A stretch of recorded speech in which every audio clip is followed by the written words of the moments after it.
नमस्कार, स्वागत है आपका हमारे चैनल धर्म यात्रा में। आइए आज करते हैं करवा चौथ की कथा। सबसे पहले शुरुआत में करते हैं गणेश जी को नमन, क्योंकि कोई भी पूजा की शुरुआत में इनको याद करने से पूजा बिना किसी विघ्न के पूरी हो जाती है। ओम श्री गणेशाय नमः। बोलो गणेश भगवान जी की जय।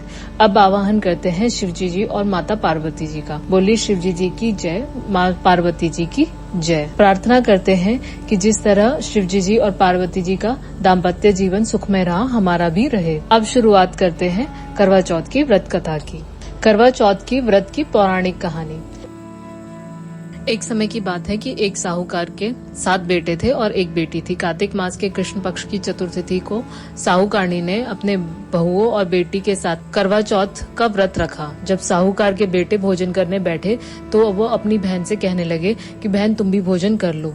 बहन बोलने लगी कि अभी चांद नहीं निकला है और मैं चांद को अर्घ देकर ही अपना व्रत खोलूंगी। साहूकार के बेटे अपनी बहन से बहुत प्रेम करते थे। वे उसे भूख से व्याकुल नहीं देख पा रहे थे। उन्होंने पास के नगर की एक पहाड़ी पर दीपक जलाकर चलने की ओट में रख दिया और बहन से कहने लगे, देखो बहन, चांद निकल आया है, अब तो तुम अपना व्रत खोल सकती हो। साहूकार की बेटी दौड़ी दौड़ी भाभियों के पास गई और कहने लगी, भाभी देखो चांद निकल आया है, चलो व्रत खोल लेते हैं। ये सुनकर भाभियां बोली, बहन ये तो आपका चांद निकला है, हमारा चांद निकलने में तो अभी समय लगेगा। भूख से व्याकुल साहूकार की बेटी चांद को अर्घ देकर भोजन करने बैठ गई। जैसे ही उसने पहला निवाला तोड़ा तो उसे छींक आ गई। दूसरा निवाला खाने लगी तो उसमें बाल निकल आया। तीसरा निवाला तोड़ते ही उसको ससुराल से बुलावा आ गया कि पति बीमार है, जैसी भी हालत में है तुरंत ससुराल पहुंचे। माँ बेटी को विदा करने के लिए जब बक्से से कपड़े निकालती है तो बार बार काले और सफेद रंग के कपड़े निकलते हैं। वह घबराकर अपनी बेटी से बोली, रास्ते में जो भी कोई छोटा बड़ा मिले सबके पैर छूती जाना, और जो कोई भी तुझे बूढ़ सुहागन होने का आशीर्वाद दे अपने पल्ले में गांठ बांध लेना। बेटी बोली, ठीक है माँ, और वो अपनी ससुराल की ओर चल दी। रास्ते में उसे जो भी मिला उसके वे पांव छूती जा रही थी। सबने उसको आशीर्वाद दिया, खुश रहो, पियर का सुख देखो। ऐसे आशीर्वाद देखते देखते वे अपने ससुराल पहुंच गई। ससुराल में आंगन में छोटी ननंद खेल रही थी। जब उसके पास गई तो उसने आशीर्वाद दिया, सदा सौभाग्यवती रहो, पुत्रवती रहो। ये सुनते ही उसने अपने पल्ले पर गांठ बांध ली और अंदर गई तो देखती है कि उसके पति का शव रखा है और उसे ले जाने की तैयारी हो रही है। वे बहुत रोई और जैसे ही उसके पति को ले जाने लगते हैं वे रोती हुई बोली, मैं इन्हें कहीं जाने नहीं दूंगी। जब कोई नहीं माना तो बोली, मैं भी इनके साथ चलूंगी। जब वह नहीं मानी तो बड़े बूढ़े कहने लगे कि चलो इसे भी ले चलते हैं साथ में। वे सबके साथ शमशान चली गई। अंतिम संस्कार का समय हुआ तो बोली मैं इन्हें नहीं जलाने दूंगी। सभी लोग नाराज हुए और बोले, पहले तो अपने पति को खा गई, अब उसकी मिट्टी भी खराब कर रही है। लेकिन उसने किसी की नहीं सुनी और अपने पति को लेकर बैठ गई। परिवार के बड़ों ने निर्णय लिया कि इसे यहीं रहने दो, एक झोपड़ी डलवा दो। वह उस झोपड़ी में अपने पति को लेकर रहने लगी। पति की साफ सफाई करती और उसके पास बैठी रहती।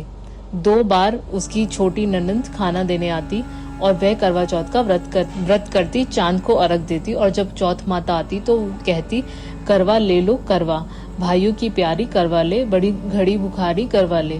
वे चौथ माता से अपने पति के प्राण मांगती है, लेकिन चौथ माता उसे ये कहती है कि हमसे बड़ी चौथ माता आएंगी तब तुम उनसे अपने पति के प्राण मांगना। एक एक करके सब चौथ आई और सभी ये कहकर चली गई। अश्विन की चौथ माता बोली, तुमसे कार्तिक की बड़ी चौथ माता नाराज है, तेरा सुहाग वही लौटाएंगी, तू उनके पैर मत छोड़ना। 16 श्रृंगार का सारा सामान तैयार कर लेना। जब कार्तिक की बड़ी चौथ करवा चौथ आई तो उसने अपनी छोटी ननंद से 16 श्रृंगार का सामान मंगवाया, करवे भी मंगवाए। जब सास को ये पता चला तो बोली, पागल हो गई है, जो मांगती है दे आओ। साहूकार की बेटी ने करवा चौथ का व्रत रखा, जोत करी।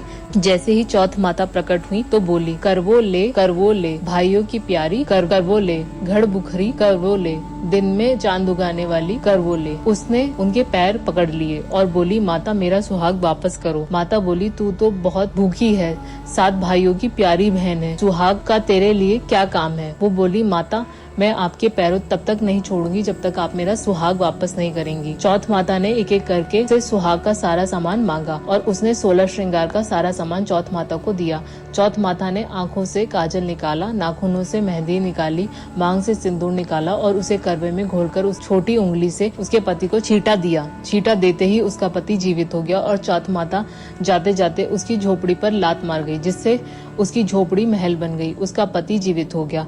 जब छोटी ननंद खाना लेकर आई तो भाभी को झोपड़ी की जगह एक महल खड़ा है। नंद को देखते ही दौड़ी दौड़ी उसके पास आई और बोली, भाई साहब देखो आपका भाई वापस आ गया है, जाओ सासू जी से कह दो कि गाजे बाजे से हमें लेने आएंगे।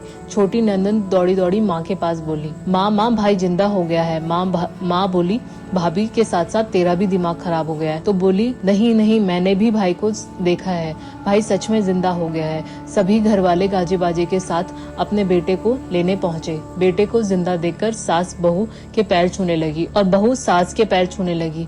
बोली, माताजी देखो आपका बेटा वापस आ गया है। सास बोली, बहू मैंने तो साल भर पहले इसे भेज दिया था, तेरे भाग्य से ही वापस आया है। चौथ माता जैसे पहले लड़की के साथ करी वैसे किसी के साथ मत करना, और जैसे बाद में उसको अमर सुहाग दिया वैसे ही कथा को कहते सुनते और हुंकारा भरते सब पर कृपा करना। बोलो चौथ माता की जय।